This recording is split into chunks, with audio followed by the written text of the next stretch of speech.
Good morning friends. जैसा कि आप लोग थंबनेल में देख चुके होंगे कि जो आज का टॉपिक होने वाला है ये बहुत ही इम्पोर्टेंट है आपके यूपी बोर्ड 2023 के लिए।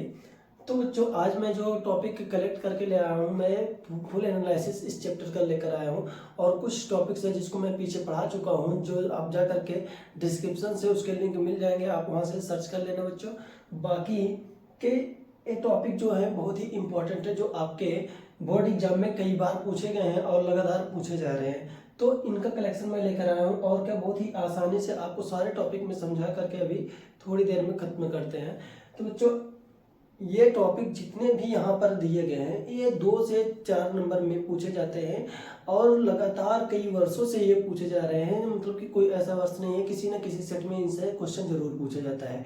देखना चाहते हैं तो आप क्वेश्चन बैंक उठाकर देख लीजिए कि ये सारे क्वेश्चन बहुत ही इंपॉर्टेंट है, बहुत बार बार पूछे गए हैं। जैसे क्या होता है, हमारा सीड के बारे में पूछा जाता है। सीड में 2 प्रकार के होते हैं, हमारे एंडोस्पर्मिक सीड और क्या नॉन एंडोस्पर्मिक सीड, अर्थात क्या भ्रूणपोषी बीज और क्या गैर भ्रूणपोषी बीज। ठीक है।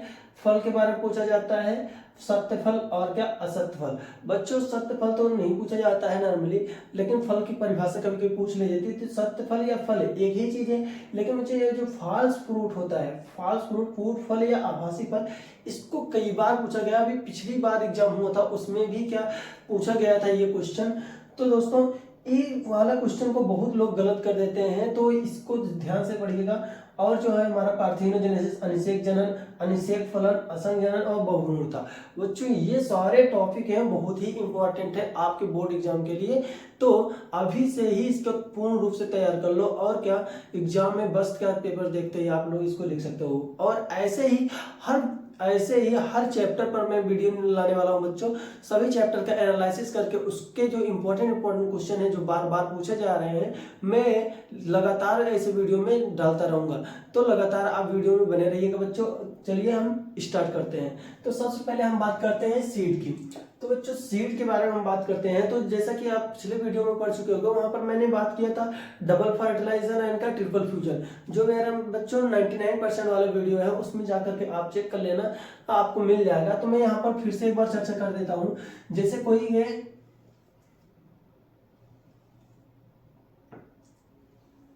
ये ओवेरी होती है बच्चों, जैसे कोई स्ट्रक्चर है फीमेल गायनीशियम का, एक है गायनीशियम का स्ट्रक्चर है, इसको स्टिग्मा बोलते हैं, स्टाइल एंड ओवेरी। तो दोस्तों ये ओवेरी जो है ये बहुत ही मेन रोल प्ले करने वाला है हमारे इन सभी टॉपिक में, क्योंकि ओवेरी से ही जुड़े हुए हैं ये सारे टॉपिक जो आप यहाँ पर देख सकते हो। तो दोस्तों हम यहाँ पर बात करते हैं, यहाँ पर क्या होता है बीजांड। आपको हमने बताया है बच्चों पिछली क्लास में, एक क्या होता है बीजांड। बीजांड में 8 सेल होती है, 2 सिनर्जिड्स होते हैं, 3 एंटीपोडल सेल होते हैं बच्चों। इस पर भी क्वेश्चन बहुत पूछा जाता है, इस पर बहुत क्वेश्चन पूछा जाता है। 7 cell 8 nuclei condition, 7 cell 8 nuclei condition, 8 केंद्रक और 7 कोशिकीय स्थिति के बारे में। ठीक है। तो दोस्तों ये हो गया हमारा नॉर्मल सा, एक है ओव्यूल हो गया, हम इसको बोलते हैं ओव्यूल। ओव्यूल तो हमने बात की था परागकण का जर्मिनेशन होता है। जब यहाँ पर परागकण गिरता है पॉलिनेशन के दौरान, क्या होता है, पॉलिनेशन के दौरान होता है, पॉलिनेशन से यहाँ पर परागकण गिरता है और परागकण जर्मिनेट करके पॉलन ट्यूब बनाता है। परागकण जर्मिनेट करके पॉलन ट्यूब बनाता है। तो वहां पर मैंने बात की है जो परागकण के होते हैं उसमें 2 मेल गैमीट होते हैं, हम इसको बोलेंगे मेल गैमीट, मेल गैमीट। और जब ये मेल गैमीट यहाँ से ऐसे मूव करके आते हैं इस परागनली की सहायता से, और यही मेल गैमीट जाकर के ये जो अंडकोश क्या है इसको हम जो बोलते हैं एग सेल, क्या बोलते हैं, एग सेल। एग सेल से जब जा करके फ्यूज करता है तो हम इसको फर्टिलाइजेशन कहते हैं, बोलते हैं हम इसको फर्टिलाइजेशन। तो हम बात करते हैं egg cell plus male gamete.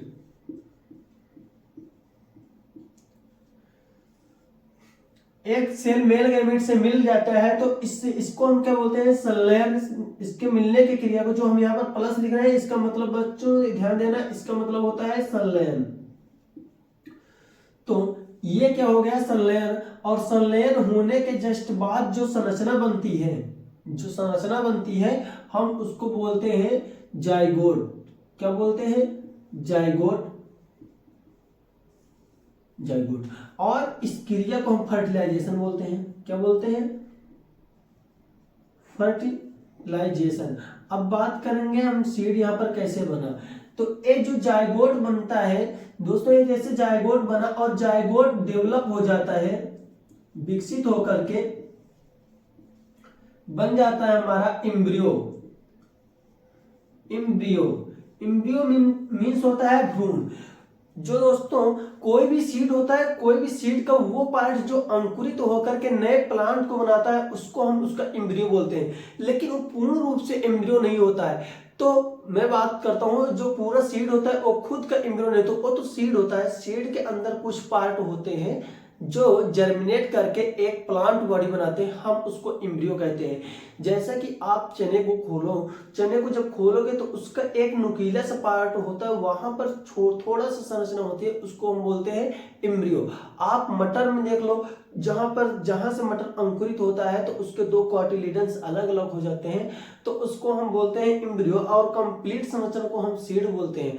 आप इसको आसानी से मूंगफली में देख सकते हो, ग्राउंडनट में देख सकते हो। ग्राउंडनट का ऊपरी छिलका हटा दो और दोनों उसकी पॉट्स को, दोनों को ऐसे पकड़ करके आप अगर क्या सेपरेट करोगे तो उसमें एक संरचना होगी जो दोनों पॉट्स को जोड़े रखती है, हम उसको बोलते हैं एम्ब्रियो। ठीक है, तो आपको सब पता चल गया होगा। और एम्ब्रियो यहां से बनता है, जबकि एक सेल क्या होती है, फर्टिलाइज होती है। एक सेल फर्टिलाइज कब होते हैं, जब एक सेल से कोई मेल गैमेट मिलता है तो हम उसको बोलते हैं फर्टिलाइजेशन। और वो डेवलप हो जाता है किसमें, जाइगोट में। और जाइगोट डेवलप होकर क्या बना देता है, एम्ब्रियो। अब दोस्तों एम्ब्रियो किससे बना, इस एक सेल से, इस एक सेल से बना एम्ब्रियो। और इस पूरी संरचना को हम बोल रहे हैं ओव्यूल। अब निषेचन के पश्चात, निषेचन के पश्चात ओव्यूल हो जाता है develop, ovule develop into seed after fertilization।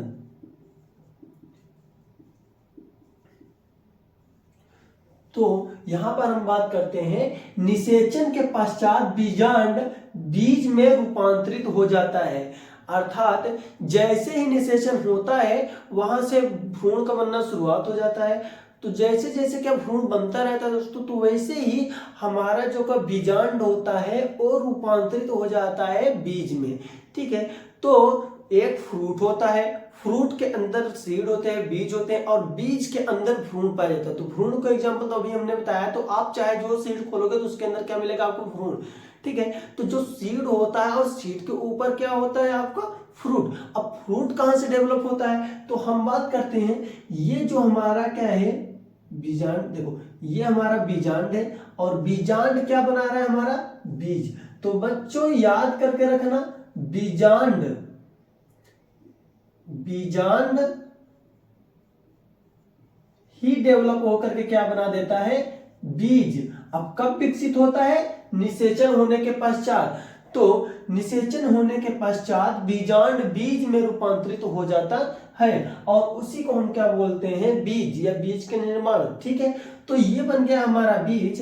अब यहां पर देखो दोस्तों, बीज, बीजांड के ऊपर क्या है, ये ओवरी है। क्या इसको घेरी है, ओवरी। इसको हम अंडाशय बोलते हैं। क्या बोलेंगे, अंडाशय। अब ये जो अंडाशय है, अंडाशय है, ये निषेचन जब हो जाता है, देखो पहले इसीलिए मैंने क्या बताया, फर्टिलाइजेशन, क्योंकि बहुत सारी संरचनाएं अभी निर्मित होंगी जब निषेचन नहीं हुआ रहेगा तभी। तो हम पहले निषेचन के बाद वाली हम बात कर लेते हैं, जो हमारे ट्रू है हम उसकी बात कर लेते हैं। तब उसके बाद हम बात करेंगे जो आपके निषेचन के पहले ही हो जाते हैं या निषेचन ना हो तब भी हो जाते हैं।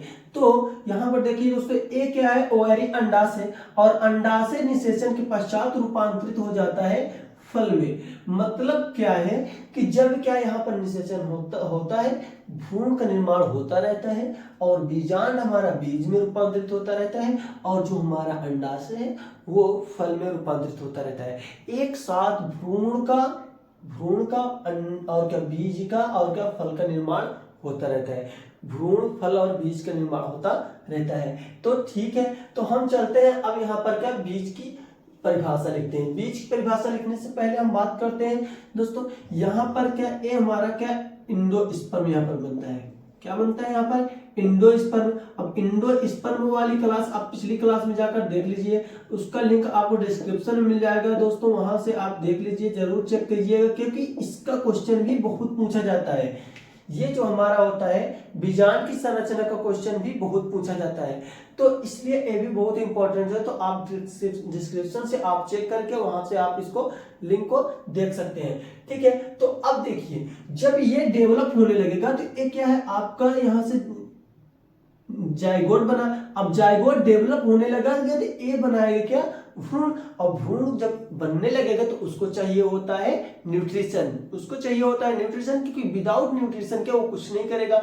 तो यहां से इसको चाहिए होता है न्यूट्रिशन। अब जब न्यूट्रिशन इसको लेना है तो एक किसका यूज करेगा, इंडोस्पर्म का। और इंडोस्पर्म कहां से बनता है, ये जो हमारे प्योलर न्यूक्लिया होते हैं इनके निषेचन से, जिसको हम क्या डबल फर्टिलाइजेशन कहते हैं। डबल फर्टिलाइजेशन के थ्रू बनता है हमारा पेन, प्राइमरी इंडोस्पर्म न्यूक्लियस। तो हम वहां से बात करते हैं, तो एक इसका यूज करेगा आपके इंडोस्पर्म का।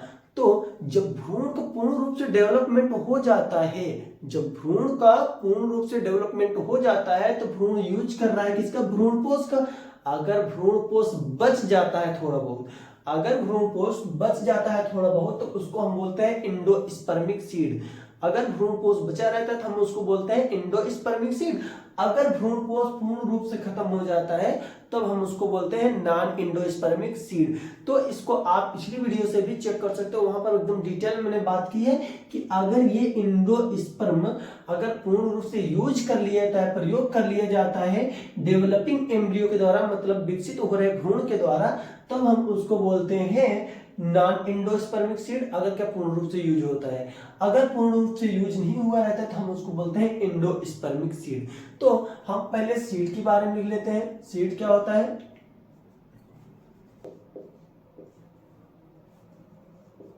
हो जाता है। तो दोस्तों आप देख सकते हैं यहाँ पर क्या मैंने इसकी डिफिनेशन कर दी है। जो क्या बीज होता है और निषेचन के पश्चात जो बीजांड होता है, ये जो बीजांड है निषेचन के पश्चात बीजांड परिपक्व होकर बीज में रूपांतरित हो जाता है। अब इसी बीज के अंदर क्या मिलेगा आपका एम्ब्रियो, ठीक है। तो बीज के भीतर पाया जाता है भ्रूण, ठीक है। एक बात को क्लियर कर लेना। और दोस्तों यहां से आप चेक कर लेना, आपको क्या डिस्क्रिप्शन में लिंक मिल जाएगा नोट्स का, वहां से आप क्या कुछ क्वेश्चन आप अपने से अपने नोट से कर लेना। जो मैं बात कर दे रहा हूं, जैसे हमारा भ्रूण है और क्या भ्रूण है और क्या बीजांड या बीज, भ्रूण और बीज में अंतर, भ्रूणकोश और भ्रूणपोष में अंतर, इन सब टॉपिक को अगर क्या कवर कर लोगे तो उनसे भी कुछ क्वेश्चन आपके कवर हो जाएंगे, ठीक है। तो ये हो गया हमारा बीज की परिभाषा। अब बीज को हम बात करते हैं, आप लोग जानते होंगे जो बीज होते हैं वो कई सालों सालों तक क्या पड़े रहते हैं, और क्या जैसे कि आपको लगता होगा कि जो बीज होते हैं वो क्या निष्क्रिय हो गए रहते हैं, क्योंकि उसको जब हम क्या जर्मिनेट करवाते हैं कहीं पर हम लगाते हैं तो वो फिर से क्या हो जाता है, जर्मिनेट करके नया पौधा बना देता है। तो इस प्रकार से आपको लगता होगा कि जो हमारा क्या सीड होता है निष्क्रिय होता है, लेकिन रियल में वो क्या होता है, हमारे सीड, हम उसकी बात करते हैं। तो सीड की बात करते हैं, तो सीड जब क्या बनता है, सीड जब बनता है तो सीड को काफी दिन तक रहना होता है, उसको क्या जर्मिनेट करने के लिए, अपने भ्रूण को जीवित रखने के लिए, उसको नए पौधे बनाने के लिए वो क्या करता है, डिहाइड्रेशन करता है। सीड में पहला पॉइंट क्या हो जाता है, डिहाइड्रेशन। मेच्योर सीड, जब सीड क्या हो जाता है, मेच्योर, सीड मेच्योर हो जाता है, तो मेच्योर जब परिपक्व हो जाता है सीड, तब क्या होता है, डिहाइड्रेट होता है। डिहाइड्रेट मतलब क्या होता है, वाटर लॉस। क्या होता है, वाटर लॉस, मतलब जल को वो निकाल देता है अपने अंदर से, पूर्ण रूप से अपने अंदर से जल को निकाल देता है। लगभग क्या 90% वाटर लॉस करता है, मतलब उसके अंदर पूर्ण रूप से सभी वाटर के मॉलिक्यूल निकल गए हैं, लेकिन मिनिमम कितने 5 to 10% वाटर रिमेन, मतलब 5 से 10% जल को वो कैरी करता है, रखता है। तो जब इतना वाटर लॉस हो जाता है तो उसकी जो मेटाबॉलिक एक्टिविटी होती है, मेटाबॉलिज्म वेरी स्लो, उसके अंदर जो क्या होता है मेटाबॉलिज्म होता है वो बहुत ही स्लो हो जाता है, अर्थात वो एनर्जी में रहता है बहुत ही स्लो रहता है। और जो उसकी रिस्पिरेशन होती है,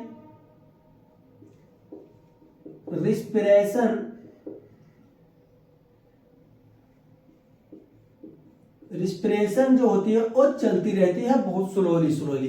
तो इस प्रकार से ये अपने आप को जीवित रखता है। तो इस कंडीशन को अब देखो, जैसे ही इसको क्लाइमेट कंडीशन मिली, इसको जमीन में लगाया गया, मिट्टी में लगाया गया, ये वाटर को एब्जॉर्ब करके तुरंत अंकुरित होने लगता है। इसीलिए कोई भी सीड हम बोते हैं तो हम उसको नमी वाले क्षेत्र में बोलते हैं, ताकि वो क्या करता है वाटर को एब्जॉर्ब करके फिर से अपनी मेटाबॉलिक एक्टिविटी को बढ़ा सके, मेटाबॉलिक जो रिएक्शन होती है उसको बढ़ा सके और आसानी से क्या हो जर्मिनेट कर सके।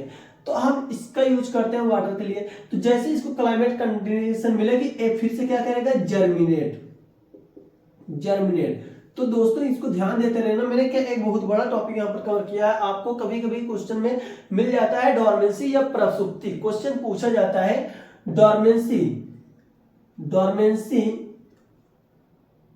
या प्रसुप्ति, किसी भी बीज की जो प्रसुप्ति होती है वो क्या होती है, प्रसुप्ति क्या होती है। तो ये जो क्वेश्चन है इसको हम कवर करें बच्चों। यहां पर देखिए, परिपक्व किसी भी परिपक्व सीड से उसके जर्मिनेट होने के बीच का जो क्या गैप होता है, जो क्या समय होता है, उस अवस्था को हम बोलते हैं डोरमेंसी।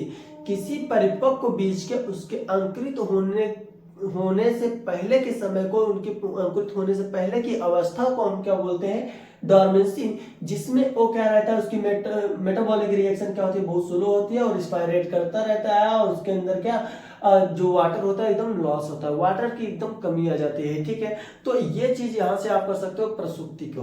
प्रसुप्ति के बारे में आपको क्या लिखना है कि किसी बीज की वह अवस्था जो परिपक्व बीज के पश्चात तथा अंकुरित होने के पहले की अवस्था को हम क्या कहते हैं प्रसुप्ति। ठीक है, तो इतना हो गया। अब आपको इंडोस्पर्मिक सीड और क्या नॉन इंडोस्पर्मिक सीड क्लियर हो गया। अब आते हैं हम फ्रूट पर। अब यहां से आपका मुख्य रूप से जो क्या है मेन इंपॉर्टेंट टॉपिक्स है, अब यहां से स्टार्ट होते हैं। तो अगर आप तक आप वीडियो में बने हैं तो लगातार क्या लास्ट तक जरूर बने रहिए, क्योंकि ये सारे टॉपिक जो मैंने लास्ट में लिखे ये बहुत ही इंपॉर्टेंट होने वाले हैं आपके लिए। तो चलो हम आगे जल्दी से बात करते हैं। तो दोस्तों हम बात करते हैं क्या फ्रूट के बारे में। अब हम फल के बारे में बात करते हैं। तो मैंने अभी बताया कि जब क्या निषेचन हो जाता है, यहाँ पर जब क्या एग सेल का फर्टिलाइजेशन हो जाता है तो ये हमारा एग सेल कन्वर्ट होने लगता है भ्रूण में, जाइगोट बनता है, जाइगोट कन्वर्ट हो जाता है भ्रूण में, एम्ब्रियो में। ठीक है, अब उसके बाद ये क्या हमारा एंडोस्पर्म बनाता है। अब ये पूरी संरचना जो क्या है बीजांड, इसको बोलते हैं क्या बीजांड, और बीजांड बनाती है हमारा बीज। बीजांड रूपांतरित तो होकर के बनाता है बीज। निषेचन के पश्चात बीजांड परिपक्व होकर बीज में रूपांतरित हो जाता है। ठीक है, अब हमारा बचा है क्या ये ओवरी, जिसको हम बोलते हैं अंडाशय। क्या बोलते हैं अंडाशय। तो दोस्तों यहां पर देख सकते हैं अंडाशय के अंदर बीजांड पाया जाता है। तो अंडाशय परिपक्व होकर, अंडाशय परिपक्व होकर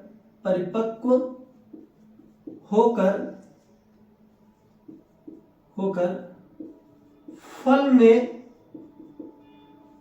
रूपांतरित हो जाता है।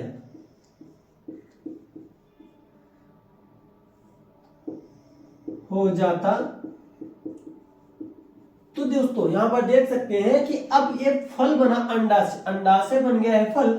तो अंडाशय के अंदर क्या पाए गए हैं बीज। तो जितने भी आपके ट्रू फ्रूट्स होते हैं उसमें जो बीज होता है वो फल के अंदर पाए जाते हैं। यहां से आप देख सकते हैं जो बीजांड है वही बना रहा है बीज। तो बीजांड कहां पर है ओवरी के अंदर, अंडाशय के अंदर। तो जाहिर सी बात है जब फल बनेगा तो फल के अंदर ही ना सीड होगा।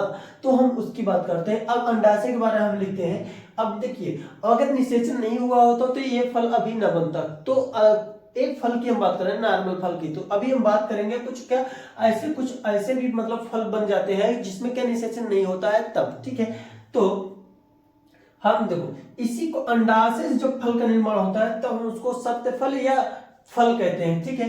तो हम इस जो हमारा फ्रूट होता है वो दो प्रकार का होता है, एक ट्रू फ्रूट सत्य फल और एक क्या होता है असत्य फल या कूट फल, या इसी को हम आभासी फल कहते हैं। तो असत्य फल कैसे बनता है, पहले हम क्या सत्य फल को कर लेते हैं, फिर क्या उसके बाद हम क्या असत्य फल। तो फल दो प्रकार के होते हैं, तो मैं सत्य फल को करता हूँ और क्या फल। अब चाहे आपसे फल पूछे चाहे सत्य फल पूछे तो आप क्या लिखना है, आपको जो परिभाषा अब मैं देने वाला हूं, ठीक है। तो यहां पर लिखिएगा निषेचन के पश्चात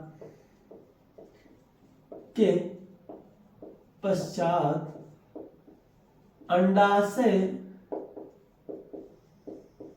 परिपक्व होकर सत्य फल कहते हैं। इसे फल या सत्य फल कहते हैं। अब बात आती है हमारे असत्य फल, या इसी को कूट फल या आभासी फल, या इसी को मिथ्या फल भी कहा जाता है, मिथ्या फल। तो आपको कई नाम से मिल सकते हैं। तो क्योंकि अगली बार क्या जो हमारे पिछली टाइम से जो एग्जाम हुआ था उसमें मैंने क्या बढ़िया सा फास्ट फूड को बताया था, लेकिन मेरे एक ही स्टूडेंट ने क्या उसमें पूछ लिया था कूट फल, तो उसको पता ही नहीं था कूट फल क्या होता है। लेकिन जब बाद में उसने ध्यान दिया कि इसी को बोलते हैं तो उसने गलती कर दी थी। तो बच्चों यहाँ पर ध्यान दीजिए, असत्य फल पूछ सकता है, कूट फल, आभासी फल या मिथ्या फल, कोई भी वर्ड से क्वेश्चन पूछे तो आपको इसकी परिभाषा लिखना है। तो आपको पता होगा कि जो हमारा ओवैरी है, ओवैरी तो फल को बनाता है निषेचन के पश्चात। लेकिन आपको पता होगा जो कंप्लीट फ्लावर में पढ़ा हूं वहां से आप वीडियो देख लीजिए, कंप्लीट फ्लावर क्या होता है। तो कंप्लीट फ्लावर में यहाँ पर क्या होते हैं, कैलिक्स होते हैं, ग्रीन ग्रीन, कोई भी फ्लावर ले लो उसमें जो ग्रीन ऐसे क्या ग्रीन ग्रीन होते हैं, जो पुष्प होता है पुष्प को ऐसे कवर किए रहते हैं उसको हम बोलते हैं कैलिक्स।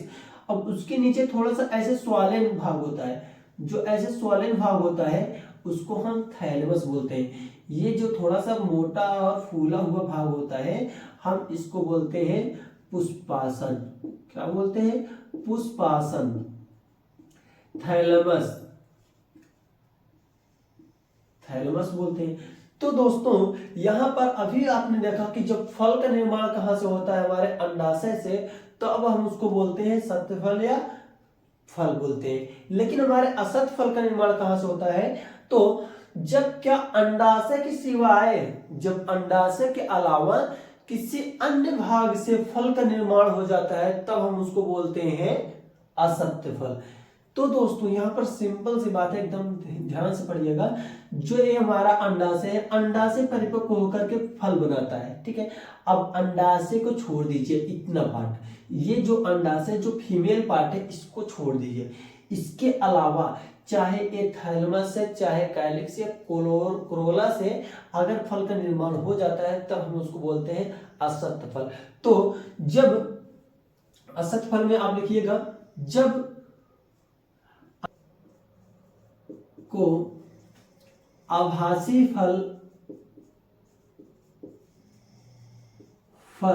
आभासी फल, मिथ्या फल, कूट फल या असत्य फल कहते हैं। तो आप क्या अपने वर्ड को लगा देना बच्चों, तो आप अपने से वर्ड को लगा देना दोस्तों। तो इतना हो गया। अब इसके एग्जाम्पल को आपको करना बहुत ही इंपॉर्टेंट है, क्योंकि एक नंबर में भी क्या क्वेश्चन पूछ लेता है कि एक नंबर में इसके क्वेश्चन पूछ लेता है आभासी फल क्या होता है, मिथ्या फल क्या होता है। अगर आपको न विश्वास हो तो मैं क्या आपको पूर्ण रूप से इसका डाटा दिखा सकता हूँ। मेरे पास सारे क्वेश्चन रहेंगे, मैं उसको पूरा एनालाइज करके यहाँ पर बता रहा हूँ। इनसे बहुत क्वेश्चन पूछा जाता है। तो ये इसका जो एग्जाम्पल है आपके एनसीईआरटी में मेंशन किया गया है, 3 एग्जाम्पल मेंशन किए गए हैं। एक क्या है, पहला क्या है सेब, और मैंने पहले ही बताया था जो सेब है ये जो फ्रूट है इसको क्या आपकी 11th एनसीईआरटी में और 12th एनसीईआरटी में दोनों में मेंशन किया गया है। और आपको पता होना चाहिए आपका जो यूपी बोर्ड का एग्जाम होने वाला है ये 2 वर्षों से 3 वर्षों से आपका एनसीईआरटी बेस्ड हो गया, एनसीईआरटी के पैटर्न पर हो रहा है। तो आप न चाह करके भी एनसीईआरटी को जरूर तैयार कीजिएगा। आप ज्यादा मोटी मोटी बुकों के चक्कर में पड़िएगा, क्योंकि सारे एग्जाम होने वाले हैं तो क्या आपके एनसीईआरटी बेस्ड, एनसीईआरटी से बाहर क्वेश्चन नहीं पूछते हैं बच्चों। आप एक बार पढ़ करके देखिएगा। मैं 5 वर्षों से मैं क्या लगातार एनसीईआरटी ही पढ़ा रहा हूं और मैं देख रहा हूं वहीं से क्वेश्चन पूछे जाते हैं, उससे बाहर नहीं जाया जाता है, ठीक है। क्योंकि एनसीईआरटी पूरा निचोड़ करके रखा है और सभी चाहे जो टॉपिक पूछा वो जाहिर सी बात है एनसीईआरटी में तो मेंशन है ही, ठीक है। पहला एग्जांपल हो गया सेब। उसके अलावा जो है हमारा एग्जांपल की हम बात कर रहे हैं, एग्जांपल हो गया हमारा सेब, लीची, लीची जिसको हम स्ट्रॉबेरी कहते हैं, और क्या काजू, कैसू, काजू। ये 3 एग्जाम्पल है किसके, आपके आभासी फल, असत्य फल या मिथ्या फल को। अनानास भी आप लिख सकते हो, अनानास भी होता है आपका मिथ्या फल। ठीक है, तो अब हम बात करते हैं कि अब देखिए, तो ऐसे नहीं करना है कि आप मतलब कि, क्योंकि अभी कुछ बच्चे ऐसे भी होते हैं जो क्या यहाँ पर आपका पार्थिनोजेनेसिस दिया है और क्या अनिषेक फलन दिया है। पार्थिनोजेनेसिस मतलब क्या होता है, अनिषेक जनन और अनिषेक फलन दिया है, तो इससे कंट्रीब्यूट कर जाते हैं, तो इसमें क्या कुछ कंफ्यूजन आ जाती है। तो कंफ्यूजन नहीं करना है, बस इतना ध्यान देना है कि जब अंडाशय के अलावा पुष्प के अन्य भाग से फल का निर्माण होता है तो हम उसको बोलते हैं असत्य फल या आभासी फल। अब क्वेश्चन ये पूछ सकता है कि ये जो सेब है इसका किससे निर्माण हुआ है, पुष्प का अन्य भाग कौन हो सकता है। तो जो सेब है वो किससे बना है, पुष्पासन से। लीची है किससे बना है, पुष्पासन से। तो ये सभी बनने वाले किससे है, पुष्पासन से। और कुछ होते हैं जो कोरोला से भी बन जाते हैं, दलपुन से भी बन जाते हैं। लेकिन इनमें क्या होता है, जैसे ही निषेचन होता है वैसे ही कैलिक्स, कोरोला क्या होते हैं, नष्ट हो जाते हैं। कैलिक्स, कोरोला और क्या एंड्रोसियम, ये सभी क्या नष्ट हो जाते हैं। केवल गाइनिसियम बचा रहता है जो क्या फ्रूट को डेवलप करता है। यहां से देखिए अब क्या बन गया है आपका सेब, लीची। तो हम इसको देख सकते हैं आप, अगर क्वेश्चन ये भी पूछा जाए सेब का निर्माण पुष्प के किस भाग से होता है, तो आप बता सकते हो किससे, पुष्पासन से। 1-2 पॉइंट आप एक्स्ट्रा ऐड कर दोगे तो जाहिर सी बात है आपको अच्छे मार्क्स मिल जाएंगे। ठीक है, तो अब दोस्तों हम आते हैं नेक्स्ट टॉपिक पर, जो हमारा क्या है, parthenogenesis and parthenocarpy. Parthenogenesis and parthenocarpy. तो जल्दी से हम इसको रिमूव करते हैं, अगर आप नहीं लिखे तो इसको लिख लीजिए, फिर उसके बाद क्या हम बात करते हैं। ठीक है, हो गया। अनिषेक जनन। दोस्तों अब आते हैं हम अनिषेक जनन। अब आपको पता होगा कि जब क्या कोई भी फ्लावर फर्टिलाइज होता है, कोई भी फ्लावर का जो एक सेल है फर्टिलाइज होता है और एक फर्टिलाइज होकर के बनाता है आपका भ्रूण, और जैसे ये भ्रूण बनता है वैसे वैसे सीड बनता रहता है। लेकिन निषेचन होने के बाद सारी घटनाएं हो रही थी। क्या हो रहा था, निषेचन होने के बाद आपका फल का निर्माण होता था, निषेचन के पश्चात आपका जो बीज था उसका निर्माण होता है, निषेचन पश्चात भ्रूण का निर्माण हो रहा था। लेकिन अब हम बात करें कि ये एक सेल विदाउट फर्टिलाइजेशन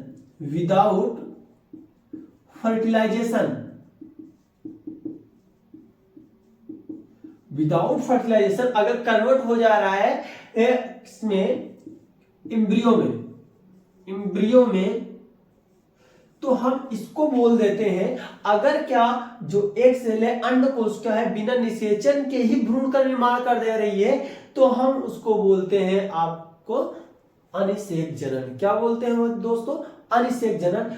तो जब अंडकोश का बिना निषेचन के ही भ्रूण का निर्माण करती है तो हम उस क्रिया को अनिषेक जनन कहते हैं। और आपको पता होगा ये जो एक सेल होती है ये हैप्लॉइड होती है। क्या होती है, हैप्लॉइड। तो हैप्लॉइड एक अगर क्या डेवलप हो जाता है एम्ब्रियो में, तो जाहिर सी बात है एम्ब्रियो भी हैप्लॉइड होगा, अर्थात क्या अगुणित होगा। तो दोस्तों अब इसकी डिफिनेशन हम करते हैं। जब इस क्रिया को करती है तो इस क्रिया को अनिषेक जनन कहते हैं। अनिषेक जनन कहते हैं। तो दोस्तों आप इसको एकदम आसान भाषा में मैंने यहां पर बता दिया कि अगर क्या ये एक सेल है बिना निषेचन के अगर भ्रूण में एक रूपांतरित हो जाते हैं तो हम इस क्रिया को अनिषेक जनन कहते हैं। तो आप इसको आसानी से, आप दोस्तों इतना हो गया अनिषेक जनन। अनिषेक जनन के एग्जांपल आप लिखना चाहो तो लिख सकते हो, इसमें कई सारे एग्जांपल है। अनिषेक जनन द्वारा कई सारे फ्रूट का भी निर्माण होता है, तो हम उनकी बात करेंगे। अनिषेक फलन में यहाँ पर आप धतूरा लिख सकते हो, इसका एग्जाम्पल में लिख देना धतूरा। ठीक है, तो इतना हो गया। अब हम दोस्तों बात करेंगे ये अनिषेक फलन। अनिषेक फलन क्या है, अनिषेक, जैसे यहाँ पर अनिषेक जनन है वैसे क्या अनिषेक फलन है। आपको पता होगा निषेचन के पश्चात क्या भ्रूण का निर्माण हो रहा था, तो उस क्रिया को हम बोल दिए थे क्या अनिषेक।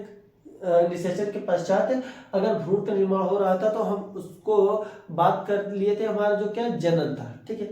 लेकिन अगर निषेचन के बिना ही भ्रूण का निर्माण हो गया तो हम उसको बोल दिए अनिषेक जनन। जब निषेचन के पश्चात भ्रूण का निर्माण हुआ तो हम उसको जनन बोले। अगर क्या निषेचन के बिना ही भ्रूण का निर्माण हो गया तो हम उसको अनिषेक जनन बोले।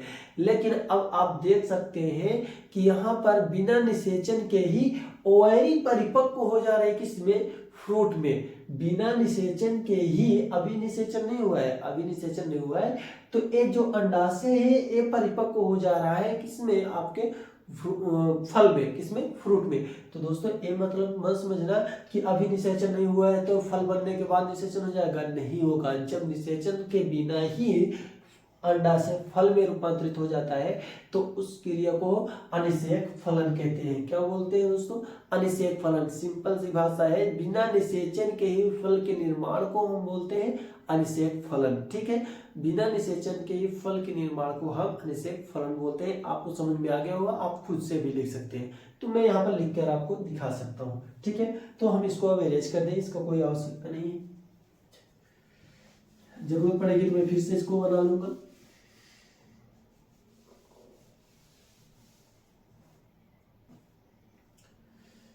अनिषेक फलन,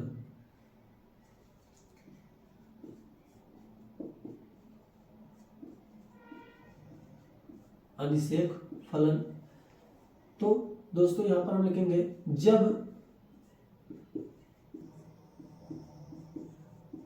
तो यहां पर दोस्तों एक बात नोटिस करने वाली बात है कि जब क्या बिना निषेचन के ही फल बन रहा है, तो जब निषेचन नहीं हुआ तो जाहिर सी बात है भ्रूण बनेगा नहीं, अर्थात क्या बीज बनेगा नहीं। क्यों, जब बीज नहीं बनेगा तो इस प्रकार से इन फल में क्या बीज होगा, नहीं होगा। अनिषेक फलन से बनने वाले फल में बीज नहीं पाए जाते हैं, तो इसको हम क्या यहाँ पर एक पॉइंट लिख देते हैं। तो अनिषेक फलन, तो दोस्तों आप सिंपल से इसका कारण बता सकते हो क्यों नहीं पाए जाते, क्योंकि इसमें निषेचन नहीं होता है तो बीज बनेगा नहीं, निषेचन नहीं होगा तो भ्रूण नहीं बनेगा, तो बीजांड आपका बीज में रूपांतरित नहीं होगा। लेकिन क्या, जो अंडाशय वो फल में रूपांतरित हुआ है, ना कि सभी का डेवलपमेंट हुआ है, केवल क्या जो अंडाशय है वही डेवलप कर गया है किसमें, फल में। तो दोस्तों इस क्रिया को हम बात करते हैं दो प्रकार से होती है। जो अनिषेक फलन है इसको तो नेचुरली होती थी, लेकिन वैज्ञानिकों ने देखा कि इसमें क्या सीड नहीं है, तो हम भी कुछ क्या ऐसे फ्रूट्स तैयार करें जिसमें क्या फल ना हो, तो सॉरी कि जिसमें सीड ना हो। तो जिसमें सीड ना हो तो उस प्रकार के कई सारे फ्रूट को डेवलप किया जा रहा है, तो जिसकी एग्जांपल मैं यहाँ पर दे देता हूँ। तो देखिए, तो यहाँ पर क्या नेचुरल, एक होता है क्या नेचुरल, नेचुरल के बारे में हम बात करते हैं प्राकृतिक। जो प्राकृतिक अनिषेक फलन है, नेट में क्वेश्चन पूछा गया था नेचुरली पार्थिनोकार्पिक प्लांट के बारे में बताइए, जो मतलब कि प्राकृतिक रूप से फल का सॉरी जो प्राकृतिक रूप से अनिषेक फलन क्रिया द्वारा फल का निर्माण करता है उस पादप का नाम बताइए। तो ये क्या होता है, प्राकृतिक। प्राकृतिक का एग्जांपल हम बात करते हैं, प्राकृतिक अनिषेक फलन। तब तक आप लोग गेस कीजिए प्राकृतिक अनिषेक फलन किसमें होता है, अगर जिसको पता है वो कमेंट में लिखकर भेज दीजिए तुरंत, ठीक है। तो हम बात करते हैं बनाना। क्या होता है, बनाना, जिसको हम केला बोलते हैं, बनाना। और उसके अलावा जो होता है हमारा ग्रेप्स, उसके अलावा क्या और कोई है, हाँ पाइनएप्पल। क्या होता है, पाइनएप्पल। ये तीन एग्जांपल मेंशन किए गए आपके एनसीईआरटी में। ये तीनों कैसे हैं दोस्तों, ये सीडलेस होते हैं, इसके अंदर सीड नहीं होता है। तो कुछ लोगों को लगता होगा ग्रेप में सीड पाए जाते हैं, लेकिन इसका सीड नहीं पाए जाते हैं, ठीक है, वो सीड नहीं है। तो ये जो हमारा ग्रेप हो गया, पाइनएप्पल हो गया और बनाना, इनमें कोई भी सीड नहीं पाया जाता है। कुछ लोग मतलब कि दावा कर सकते हैं बनाना में भी पाए जाते हैं, तो ऐसा कुछ नहीं है। एक नेचुरली पार्थिनोकार्पिक है, इनमें क्या सीड नहीं पाए जाते हैं। तो ये सभी क्या सीडलेस होते हैं। तो हम आपको बात करते हैं क्या, अब हमारा बच्चा है आर्टिफिशियल। आर्टिफिशियल कैसे तैयार किया जाता है, मतलब मनुष्य के द्वारा, कृत्रिम विधि द्वारा तैयार किए जाने वाला पार्थिनोकार्पिक फ्रूट। तो दोस्तों मैं बात कर रहा हूँ, हमारे जो साइंस टेक्नोलॉजी बहुत आगे है, जो फल का निर्माण कर लेते हैं वो क्या बिना निषेचन के ही फल का प्राप्त कर लेते हैं, तो उसको हम बोलते हैं आर्टिफिशियल पार्थिनोकार्पिक। पार्थिनोकार्पिक तो लिखा है, कोई दिक्कत नहीं। आर्टिफिशियल अनिषेक जनन, आर्टिफिशियल अनिषेक जनन। तो आर्टिफिशियल अनिषेक जनन से बनने वाले फ्रूट कौन कौन से हैं, देखिए आपको बहुत सारे इस समय जो क्या मॉडर्न में जो अभी मिलने वाले हैं आपको, और जैसे आपको मिल जाता है पपाया, और आपको सिट्रस मिल जाते हैं, मतलब नींबू, संतरे, ये सभी जो मिल जाते हैं, इनमें क्या आप सीड नहीं दे, आपको वाटरमेलन एक मतलब कि सामान्य जगह मिल जाता है बहुत सारा। अभी इस समय के जो वाटरमेलन आने वाले हैं उनको उनमें क्या सीड नहीं होता है। तो दरअसल इनका यूज अभी तक क्या मतलब कि जो बड़े बड़े होटल हैं जैसे 5 स्टार होटल है, इनमें यूज किया जाता है जो क्या फ्रूट के रूप में। तो वहां पर इनमें देखा जाएगा इनमें सीड नहीं होते। तो उसी प्रकार से अब क्या बनाया जा रहा है जो आपको कुछ समय बाद क्या आपके मार्केट में भी अवेलेबल हो जाएंगे। एक बार मैं खुद क्या देखा था कि वो पपाया को काटा, पपाया के अंदर एक भी % का सीड नहीं था, जो क्या मैं पिक रखा हूँ, लेकिन क्या मैं ऑफलाइन वाले बच्चों को शेयर किया हूँ। अगर हो सकेगा तो मैं क्या आपको यहाँ पर आप देख सकते हैं, इसमें मैं लगा दूंगा, ठीक है। तो अब मैं बात कर रहा हूँ यहाँ पर आर्टिफिशियल। आर्टिफिशियल में क्या होता है आपका पपाया, पपाया,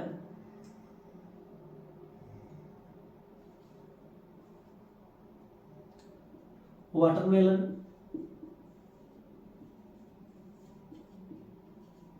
सिट्रस, सिट्रस मतलब नींबू होता है, सिट्रस, और उसके बाद क्या आपका ऑरेंज, संतरा, ऑरेंज हो गया, ठीक है। तो ये सभी एग्जांपल हो गए आपके आर्टिफिशियल अनिषेक फलन, अर्थात क्या कृत्रिम अनिषेक फलन के कुछ एग्जांपल हो गए, कृत्रिम अनिषेक फलन के, और क्या प्राकृतिक अनिषेक फलन के एग्जांपल हो गए। इस प्रकार से आप इतने में से कोई भी 1-2 एग्जांपल अगर याद करके रखेंगे तब भी क्या आपका काम हो जाता है। और इस पर भी 1 नंबर के भी क्वेश्चन बनते हैं, जो बहुविकल्पी टाइप क्वेश्चन बनते हैं, इस पर भी क्वेश्चन बनते हैं। तो दोस्तों इतना चाहिए आपको रट लेना है, तैयार कर लेना है। फिर उसके बाद 1-2 टॉपिक जो हमारा बच्चे बहुत ही इंपॉर्टेंट है, एपोमिक्सिस एंड क्या पॉलीइम्ब्रियोनी, एपोमिक्सिस एंड क्या पॉलीइम्ब्रियोनी, इसको बहुत ही इंपॉर्टेंट है, इसको जरूर पढ़ के जाइएगा।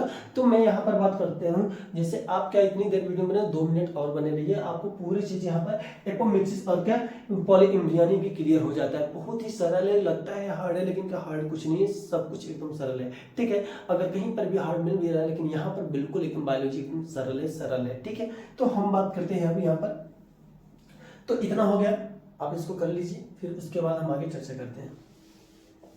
ओवैरी हमारी बनके तैयार, बार बार ओवैरी बन जा रही, बहुत ही इंपॉर्टेंट है, यही ओवैरी ही सब कुछ कर रही है। तो दोस्तों इसको बार बार लाना पड़ रहा है, तो कोई अगर क्या प्रॉब्लम होगी, सर आप यही बार बार क्यों लाते हो, तो बता देना दोस्तों, यही सब कुछ है, यहीं से सब कुछ होने वाला है।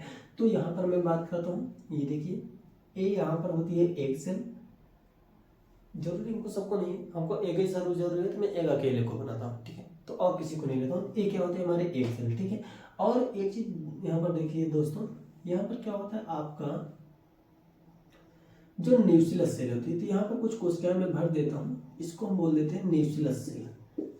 आपको पता होगा न्यूक्लियस क्या होता है। तो दोस्तों आपको मैं कितनी बार कह रहा हूँ, अगर क्या आपको नहीं पता है तो आप पिछले वीडियो में जाकर के चेक कर लीजिए, जितनी भी मैंने पिछले वीडियो बनाए वहाँ पर क्या सारी चीज़ को मैंने डिटेल में मेंशन किया है। भले से मेरा चैनल नया है, लेकिन मैं जो चीज़ पढ़ा रहा हूँ एकदम क्या फुल अच्छी तरीके से पढ़ा रहा हूँ, एकदम बेस्ट पढ़ाने का प्रयास कर रहे हैं। कि अगर आपको नहीं समझ में आ रहा तो आप कमेंट कर, वीडियो बनाना पड़ेगा वो चलेगा, लेकिन क्या आप तैयारी बढ़िया से कीजिएगा। जो चीज़ न समझ में आप वहाँ से हमसे कमेंट में दोबारा पूछ सकते हो। और जो दोस्तों जो नए बच्चे हैं, जो अब की बार क्या 12th का एग्जाम में मतलब कि नहीं बैठ रहे हैं, क्या नेक्स्ट टाइम में बैठेंगे 2024 में, उन लोग को जो हमें यहाँ से स्टार्ट कर दिए हैं पढ़ाना, वो जा करके प्लेलिस्ट से चेक करके हमारे फर्स्ट लेक्चर से अगर क्या पढ़ना चाहेंगे तो बहुत आसान होगा, उनको पूरी चीज़ मिल जाएगी, ठीक है दोस्तों। तो अब हम बात करते हैं, ये क्या है आपके न्यूक्लियस सेल, क्या बोलते हैं हम इसको, न्यूक्लियस सेल, ठीक है। तो हम इसको न्यूक्लियस सेल बोलते हैं। और ये जो है हमारी स्पेशल है जो ये, इसको हम बोलते हैं एग सेल, क्या बोलते हैं। तो दोस्तों ये जो एग सेल है, विदाउट फर्टिलाइजेशन, बिना निषेचन के ही जब एक सेल कन्वर्ट हो जाती है सीड में या एम्ब्रियो में। दोस्तों जब बिना निषेचन के ही बीज या भ्रूण का निर्माण हो जाता है तब हम उस क्रिया को बोलते हैं असंग जनन। जब बिना निषेचन के ही अंड कोशिका से भ्रूण का निर्माण हो जाता है तो उस क्रिया को हम बोलते हैं असंग जनन, ठीक है। तो डेवलपमेंट, तो यहां पर मैं लिख देता हूं असंग जनन, बिना निषेचन के ही, जब बिना निषेचन के ही, जब बिना निषेचन असंग जनन कहते हैं। तो दोस्तों ये हो गया हमारा असंजनन, मतलब इसमें क्या हो रहा है, बिना निषेचन के ही एग सीड में डेवलप हो जा रही है। एग किस में कन्वर्ट हो जा रहा है, सीड में, ठीक है। तो दोस्तों अगर ये सीड में बन गया तो सीड के अंदर एम्ब्रियो होता है, सीड और एम्ब्रियो दोनों इसी के अंदर है। एक सेल से ही सीड और एम्ब्रियो बिना निषेचन के ही कन्वर्ट हो जाएगा, मतलब डेवलप हो जाएगा। अब ये क्या नए प्लांट का निर्माण कर सकता है। तो दोस्तों हम बात करते हैं, ये असंजनन हो गया। अब बहुभ्रूणता, पॉलीइम्ब्रियोनी क्या है।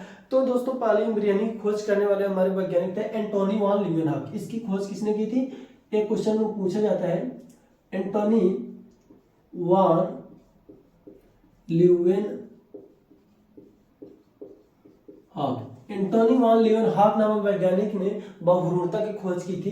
तो बहुभ्रूणता क्या होती है, देखो दोस्तों मैंने यहीं पर पहले से ही बना दिया था। ये क्या है आपकी न्यूक्लियस सेल, क्या होती है, न्यूक्लियस सेल। तो दोस्तों ये जो न्यूक्लियस सेल होती है वैसे कि हम ये माइटोसिस करने लगती है, इनमें क्या होना शुरू हो जाता है, माइटोसिस। अब दोस्तों क्या होता है माइटोसिस, आप इसको जाकर के हम सेल डिवीजन वाला वीडियो डालने वाले हैं, वहां से आप चेक कर लीजिए। अगर क्या आप बायोलॉजी के इंटरेस्टेड हो, नहीं तो आपका एग्जाम हो जा रहा है आप तो छोड़ दोगे, लेकिन बायोलॉजी के इंटरेस्टेड हो तो आप अगर क्या आगे भी तैयारी करना चाहते हो, जीएनएम, एएनएम में बी फार्मा, डी फार्मा या नीट तैयार करना चाहते हो, तो यहाँ से आपको फाउंडेशन या फिर फाउंडेशन सारे वीडियो यहाँ पर मिल जाएंगे, आप आसानी से इसको तैयार कर लीजिएगा। मैं खुद यहाँ पर देख रहा हूँ बहुत सारे क्या हमारे मेडिकल के स्टूडेंट हैं, मैं देख रहा हूँ कौन कैसे पढ़ाया जा रहा है मेडिकल में, किसको क्या आवश्यकता है। तो यहाँ पर बहुत सारे हमारे बच्चे पढ़ के निकले हैं जो क्या इसी के लिए अभी भी परेशान है, उनको ठीक से नहीं पढ़ाया। तो दोस्तों एक प्लांट वाला तो आपके इंपॉर्टेंट नहीं है, आपके लिए इंपॉर्टेंट नहीं है। आगे जाकर के अगर कोई बीएससी एमएससी करना चाहता है बॉटनी से तो उसके लिए बहुत ही इंपॉर्टेंट होता है।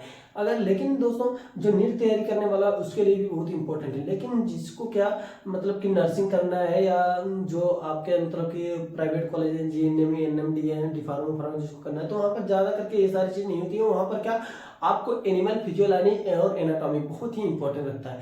तो एनिमल फिजियोलॉजी और एनाटॉमी, सेल डिवीजन, सेल, इस सबको हम क्या बढ़िया से रिकवर कर रहे हैं और क्या आप अच्छे से उसको वीडियो मिलने शुरू हो जाएगा कुछ समय बाद। बस ये बोर्ड एग्जाम खत्म हो जाए तो मैं सारे वीडियो 11th के टॉपिक पर मैं डालना शुरू कर दूंगा, ठीक है दोस्तों। तो यहाँ से आप देखिए ये जो क्या होता है माइटोसिस। माइटोसिस मतलब क्या, समसूत्री विभाजन। समसूत्री विभाजन का नॉर्मल से मैं यहाँ पर बता दूं, जब कोशिकाएं बढ़ती हैं, एक कोशिका से दो कोशिका का निर्माण होता है और उसमें गुणसूत्र संख्या जैसे पुरानी कोशिका थी वैसे नई कोशिका में भी रहती है, तब हम उसको कहते हैं समसूत्री विभाजन। जैसे कोई 2n सेल है, डिवाइड होकर के दो सेल बनाई, और इसमें भी 2n गुणसूत्र और इसमें भी 2n गुणसूत्र, इसको हम बोलते हैं क्या, समसूत्री विभाजन। तो दोस्तों ये समसूत्री विभाजन करके ये जो न्यूक्लियस सेल है ये इंटर कर जाते हैं कहाँ पर, एम्ब्रियो साइक में। कहाँ पर, एम्ब्रियो साइक में। अब दोस्तों यहाँ पर देख सकते हैं कई जगह पर जब क्या ये एम्ब्रियो साइक में इंटर कर जाते हैं, ये देखो, तो कई जगह से जब एम्ब्रियो साइक में इंटर कर जाते हैं न्यूक्लियस सेल, तो इस प्रकार से ये सभी क्या बन जाते हैं, जाइगोट। ये बन गए हैं क्या, जाइगोट। अब दोस्तों जाइगोट किसमें कन्वर्ट होता है, आपको पता है जाइगोट डेवलप हो जाता है किसमें, एम्ब्रियो में। किसमें, एम्ब्रियो में। तो दोस्तों यहाँ पर जब कई सारे एम्ब्रियो बन जाते हैं कहाँ पर, एक बीजाणु में।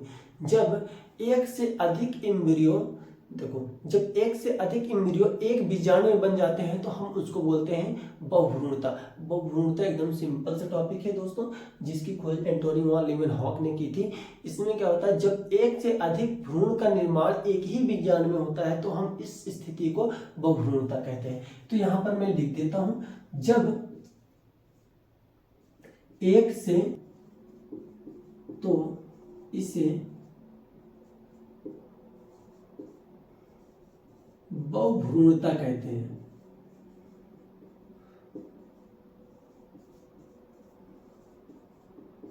तो दोस्तों यहाँ पर मैंने एक्सप्लेन कर दिया कि जब एक ही बीजाणु था और उसमें जो क्या न्यूक्लियस की कोशिकाएं थी वो इंटर कर गई एम्ब्रियो साइक में, और एम्ब्रियो साइक में इंटर करके जाइगोट में डेवलप हो गई। किसमें, जाइगोट में। और उस जाइगोट से एम्ब्रियो का डेवलपमेंट हो गया। तो दोस्तों जब एक ही बीजाणु में एक से अधिक, जब एक बीजाणु में एक से अधिक भ्रूण मिले तो उस कंडीशन को हम बोलते हैं बहुभ्रूणता, पॉलीइम्ब्रियोनी। इसका एग्जांपल क्या है दोस्तों, आपका सिट्रस, नींबू। क्या होता है एग्जाम्पल में यहाँ पर लिखना चाहूं तो नींबू क्या होता है दोस्तों, नींबू। खा लो नींबू, संतरा। अब संतरे का सीजन आ गया है दोस्तों, तो जो नींबू और संतरा है ये क्या, इसके एग्जाम्पल है आपके पॉलीइम्ब्रियोनी के।